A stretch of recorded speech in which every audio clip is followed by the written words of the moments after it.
Bem-vindo ou bem-vinda a mais um episódio do podcast Pode Falar Português com Todos.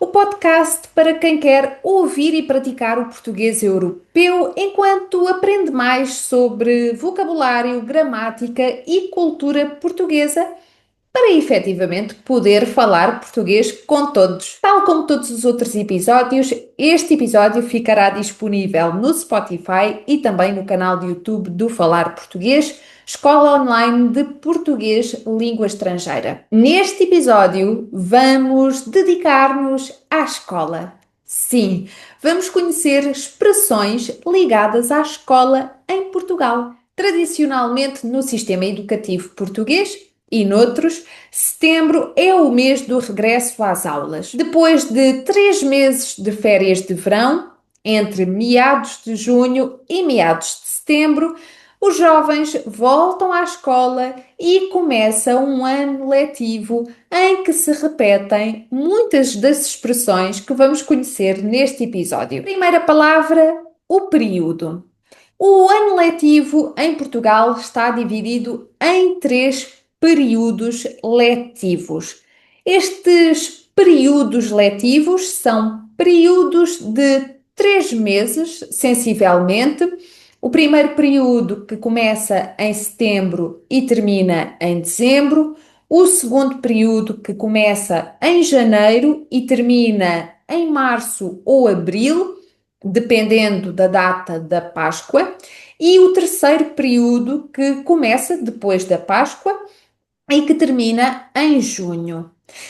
Atualmente, algumas escolas portuguesas têm uma organização que já não é uma organização trimestral, mas sim uma organização semestral. Por isso, podemos também falar de semestres. Entre cada um dos períodos letivos, há pausas letivas, ou seja, férias. As férias escolares em Portugal acontecem tipicamente em dezembro, 2 semanas de férias de Natal. Em março ou abril temos também 2 semanas de férias da Páscoa e, como disse no início, durante o verão as crianças e jovens têm 3 meses de férias de verão.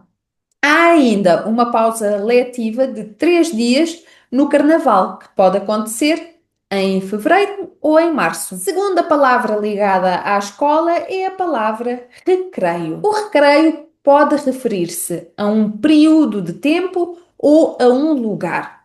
O recreio é o momento de pausa entre aulas em que as crianças podem sair e brincar no espaço exterior da escola, e esse espaço exterior da escola também pode ser chamado recreio. Então dizemos que as crianças vão ao recreio, o que é a hora do recreio. A verdade é que esta palavra é usada essencialmente para falarmos das pausas entre aulas das crianças até aos 10, 11 anos. Ou seja, esta palavra é usada sobretudo para falarmos das pausas das crianças que estão nas escolas de primeiro ciclo, as antigas escolas primárias. Com as crianças e jovens mais velhos, falamos menos de recreio e usamos preferencialmente a palavra intervalo. Ir ao intervalo ou ser hora do intervalo. Terceira palavra, o feriado ou o furo. E esta é uma palavra que dá muita alegria aos nossos alunos do sistema educativo português. O que é que significa o feriado ou o furo? Quando um professor está ausente e quando não há um professor disponível para fazer a sua substituição, os alunos podem ficar durante o período da aula fora da sala de aula. É verdade que com o tempo isto acontece cada vez menos vezes, mas por vezes os alunos ainda têm esta sorte. Quando isto acontece, nós dizemos que há um feriado ou há um furo. E com toda a certeza, a frase temos feriado ou temos furo é aquela frase que os alunos portugueses repetem com maior entusiasmo. Quarta palavra, a falta. Ora, falando de feriados ou de furos, temos de falar de faltas. Quando um professor ou um aluno está ausente, nós dizemos que está a faltar, ou seja, tem uma falta. Relativamente aos alunos, as faltas podem ser de diferentes tipos.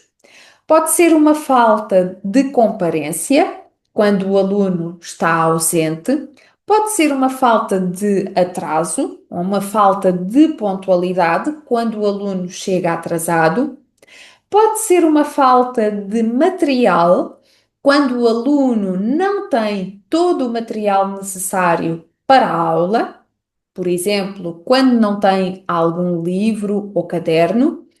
E finalmente temos o tipo de falta mais grave, que é a falta disciplinar, quando o aluno tem uma falta por comportamento inadequado dentro da sala de aula. Importa dizer que a palavra falta ou o verbo faltar pode ser aplicado também noutras situações, noutros contextos que não sejam o contexto escolar. Por exemplo, qualquer outra pessoa dentro do contexto de trabalho, da sua empresa, do seu emprego, pode falar de faltar ou ter uma falta. Quinta expressão: os TPC. Ao contrário do feriado ou do furo, que dá muita alegria aos alunos, os TPC não dão alegria nenhuma. E se está a estudar português e tem aulas de português e tem um professor ou uma professora que envia muitos TPC, provavelmente também se identifica com os alunos do sistema educativo português. TPC é a sigla para trabalhos para casa, ou seja, os TPC são os trabalhos que nós fazemos fora da aula. Como os TPC não são propriamente motivo de alegria para os alunos, muitas vezes há uma brincadeira que se aproveita das letras TPC e diz que os TPC não são trabalhos para casa, mas sim tortura para crianças. É um pouco. Esta é uma expressão que vai encontrar muito frequentemente em contexto escolar e, em alternativa, podemos usar também a expressão trabalhos de casa. Sexta palavra, anota. Anota é uma palavra que podemos também encontrar com muitos significados diferentes em português. Por exemplo, podemos falar da nota associada a dinheiro, dinheiro em papel. Podemos também encontrar a palavra nota como sinónimo de anotação ou apontamento, e nesse caso é também aplicada em contexto escolar. Os alunos podem tirar notas durante as aulas, mas muito frequentemente vamos falar de nota como sinónimo de classificação. A classificação que os alunos obtêm numa disciplina ou num exame específico. As notas podem ser positivas ou podem ser negativas. Falando de notas, temos inevitavelmente de falar dos verbos passar e chumbar. Ora, se um aluno tem notas positivas e consegue ter sucesso na escola, nós dizemos que ele passa de ano. Porquê? Porque também passou em todos os exames, ou pelo menos na maioria dos exames que fez ao longo do ano. Isto significa que passar é um sinónimo de ser aprovado ou de transitar de ano. Este é o termo oficial, quando um aluno passa de um ano escolar para o ano seguinte, de um nível para o outro, dizemos que transita de ano.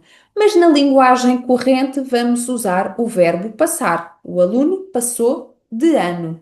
Pelo contrário, quando o aluno tem notas negativas, quando não apresenta um percurso académico muito brilhante, corre um risco maior de chumbar, ou seja, de ficar retido no mesmo ano. Podemos usar o verbo chumbar para este caso da retenção no mesmo ano, quando o aluno não avança para o ano seguinte. Mas também podemos aplicar o verbo chumbar quando falamos de exames, exames oficiais. E nesse caso, chumbar significa ter uma nota negativa. Fora do contexto escolar, noutros contextos em que há avaliações, também podemos usar os verbos passar ou chumbar. No processo de tirar a carta de condução, quando vamos fazer o exame de código ou o exame de condução, ou os dois, podemos dizer que passamos no exame, ou seja, fomos aprovados no exame, ou, pelo contrário, podemos dizer que chumbamos no exame, ou seja, não fomos aprovados, não tivemos sucesso. Última palavra ligada à escola: os contínuos ou as contínuas. Nas escolas portuguesas, além de professores e alunos, há outros funcionários que são indispensáveis e que fazem parte da rotina da escola. São os auxiliares de ação educativa. Este é o termo oficial atualmente para falarmos dos funcionários que são responsáveis pela organização, pela vigilância e pela limpeza das nossas escolas.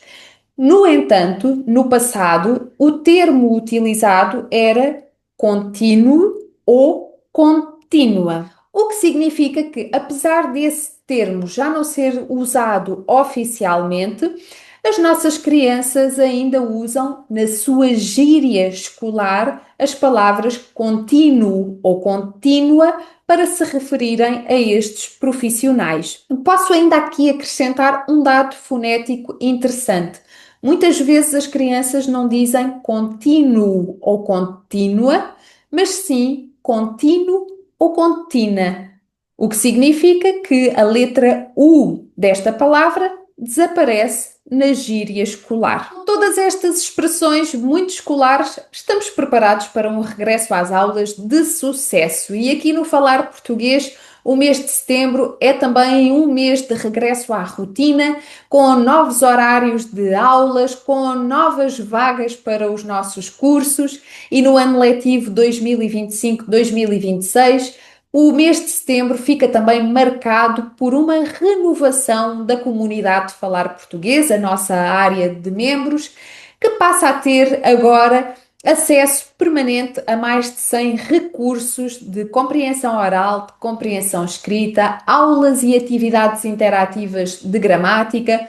Por isso, se está neste momento a voltar ao estudo do português, pode ser uma boa oportunidade para entrar na nossa comunidade e ter aqui um conjunto de recursos que apoiarão o seu estudo. Venha daí, junte-se à nossa família, além de voltar para ouvir todos estes episódios de podcast que têm saído e os que sairão nos próximos meses. Chegamos ao fim de mais um episódio. Se gostou deste episódio, deixe o seu amor, subscreva o canal e ative as notificações para saber quando é que há um novo episódio do podcast Pode Falar Português com Todos. Despeço-me e digo-lhe até breve!